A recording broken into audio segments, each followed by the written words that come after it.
Oh, hey, welcome to an episode of Fort Nerd, Yeah or Nah, where we talk about games and other random stuff that I either like or don't. I give you reasons why and I tell you all about it. Tonight we are talking about Spartacus, a game of blood and treachery by Gale Force Nine. Full disclosure, this has been my favorite game to play since 2012. I can't believe it's been out for a decade, but I guess I'm getting older like so many. The game has actually been a much sought after collector's item on the aftermarket because it went out of print a few years ago. And I didn't know what that meant for the game because, as I mentioned, it's been my favorite game. I've played it probably 100 times, which is really an accomplishment when you consider that it's a 2 to 4 hour game. I learned from a contact at D&D Live that they were coming out with a second edition. That was back in 2019. What I didn't know, and this is rampant speculation based on what's happened since then, is that Gale Force 9 allowed the license with stars to evaporate so that they could save money, and they are now producing a second edition with no stars licensing related to their product whatsoever. But I'm getting ahead of myself a little bit. Let me take you back to 2012, the year that Spartacus, a Game of Blood and Treachery came out. It was a heady time when Bitcoin was $12 and the Avengers culminated in one of the most impressive cinematic feats of all time. Gale Force 9 begins development on a board game. Now, at this time, Gale Force 9 was best known for making really high quality miniatures and gaming accessories. They'd never designed a board game before. And their first was going to be Spartacus, a Game of Blood and Treachery based on the Starz TV show Spartacus. Now, before we go any further, I do want to offer a content warning. Spartacus, the game, and the TV show includes depictions of slavery. One of the core mechanics of Spartacus also involves buying and selling gladiators at market auctions. I wanted to make that clear before we continued because I know it is a trigger for some people. So if this is a trigger for you, please don't continue watching the video, as some of the what we're going to talk about does include discussion of that. So the news comes out that Starz and Gale Force 9 are combining to create this board game. A miniatures company making a board game when they've never made a board game before, based on a fictional Starz TV show? How good could this game possibly be? Well, the answer to that question is great. As I said, it's been my number one favorite game to play since 2012. It's never been supplanted despite the probably hundreds of games I've played since then, and there's a lot of reasons for that.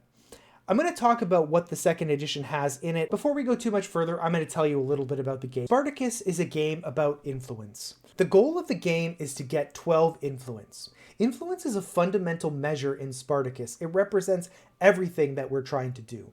Each of us is going to represent a dominus from a different gladiator school.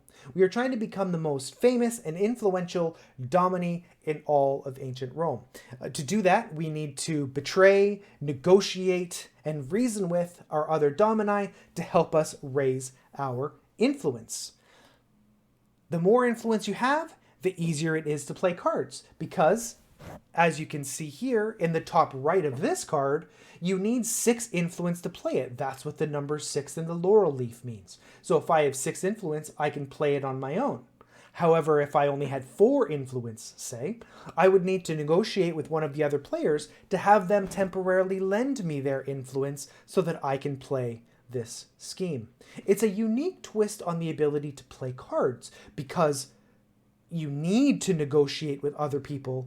You can't really do it alone. It's very difficult to do it without interacting with other players. And even if you don't interact with other players, they can play schemes on you that may hinder your plans.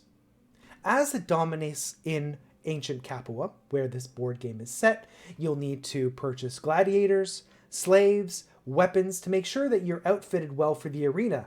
And once you're ready, you'll throw caution to the wind and you'll make an offering of blood on the sand in the arena minigame. Also very important. So let's talk about the phases of the game. How does the game work? Well, you're going to start with the Upkeep Phase. Very simple.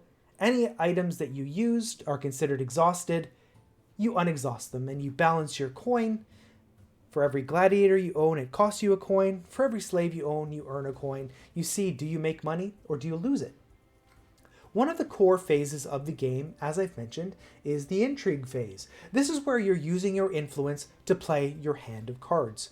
As you become more influential, you can hold more cards in your hand, which is a very underrated part of this game, because the more cards you have, the more ability you have to play them later. It does tend to require a lot of defense as you're going forward, because ultimately, as you're becoming more influential, the other Domini are going to see that and they are going to try and bring you down. This phase is where you'll play your cards and you will make deals on how to pay them back if you are supporting, if they're supporting you or you are supporting them. The Intrigue Phase is fast-paced and you're always trying to put yourself in a spot where you can launch your attacks without getting attacked too much yourself. The second phase is the market phase. It's a closed fist bidding game, so you're going to need to keep an eye on your opponent's gold as you're playing in the round, because you lose access to that. Every player is going to secretly bid on the market cards that come forward. There are weapons, there are armor cards, there are special weapon cards, there are gladiators, and there are slaves. You can have one red weapon, one blue weapon, and one armor card equipped for your gladiator when they go into the arena. And then, of course, you can have gladiators and slaves. The best gladiators in the game have 12 dice, and we're going to talk about what the dice mean in the arena phase discussion coming up. But for now, the best gladiators have 12 dice available to them. The starting gladiators all have 7. So we're going to be competing and trying to psych each other out to buy the best gladiators and slaves to make sure that we can most effectively honor the gods with blood on the sands. The last thing, and one of the most fundamental ways to earn influence and power in Spartacus, is the bid for host. Hosting the games is super important because not only do you get one influence as soon as the games begin, because you have sponsored them, you also have the power to decide who goes in to the games and who lives in the case of a gladiator being defeated but not dying. Lots of room for bribery in both cases. You want to play that advantage very strongly, because ultimately it's always going to cost a lot of money to be host, and to ensure that you can do it again, you want to make sure to leverage your position effectively. Spartacus is a lot about taking advantage of position, especially in the market and intrigue phases. The last phase of the game is the arena minigame, where 2 gladiators will get on the board and they will fight it out. You're rolling dice, you're using your weapons, and the gods will determine who wins.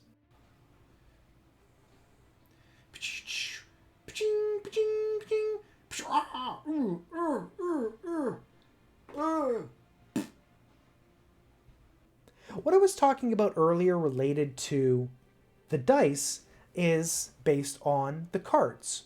So as you can see, there's a red number, a black number, and a blue number. The total amount of dice is your dice pool. So at the beginning of combat, you'll set aside each color of dice so that you roll them. And when you're attacking, you'll roll all your red. When you're defending, you'll roll all your black. And when you're rolling for initiative, you'll roll all of your blue. This is a mechanic that's never been used before, and Gale Force 9 calls it dice as health. Yes, you have 4 attack, and say you have 4 defense and 4 speed. That represents your overall life pool.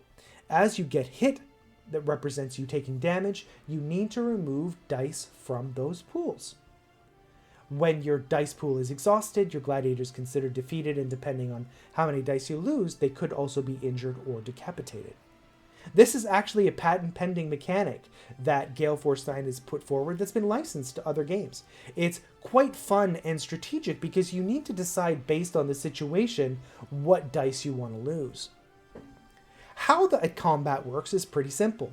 You roll your red attack dice, then the defender rolls their black defense dice, and you compare.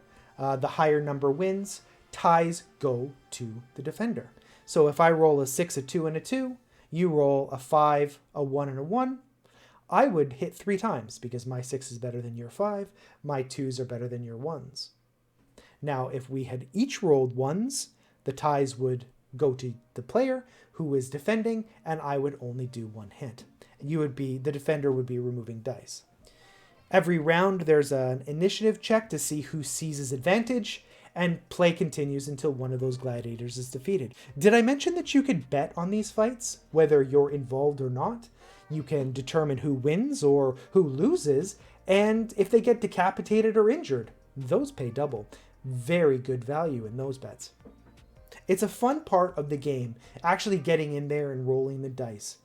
The thing about Spartacus that's enjoyable is they have these 3 independent mechanics, but they work together so seamlessly, it's barely comprehensible.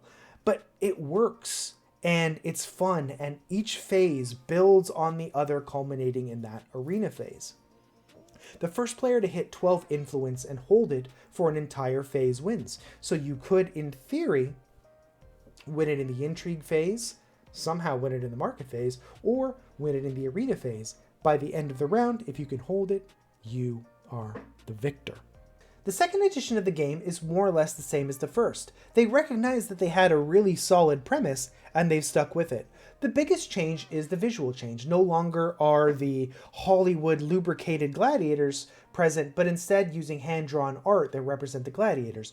Ultimately, Spartacus is loosely based on a true story and real people, so Starz doesn't own the license to those names, but they do own license of the depictions from their show. So that's the biggest change is the art. I like the art from the first game. I like the art from the second game. They've done a really good job to create a unique style for the second edition, so I'm pretty happy with the change. Ultimately, it's the game that I love. I didn't really care about the art too much, so I'm happy that they brought this game back. One of the things that they did in the second edition of the game is they added some optional rules that have been really popular in the BGG community. The first is limiting the house rules to 1 per turn. So each player board represents a Domini house. Each of those houses has a unique character rule. House Glaber, for example, has 2 abilities. You can exhaust guards to draw cards, or you can discard guards to increase your influence. The optional rule suggests not being allowed to use those abilities more than once a turn, so that you can't save up a bunch of resources and power through a victory in 1 round. The second edition is about speed. Now, word of warning if you're going to play this game, speed kills. It's the most important dice pool in the game. You might see attack and defense and think those aren't, but it's really not, because if you don't go first, you will constantly be chasing your opponent and be very unlikely to win. There's a modified speed rule that makes it a more even opportunity for speed, that yes, having more speed in your dice pool will give you an advantage, but it won't be such an advantage that it will be overwhelming as it is in the current game.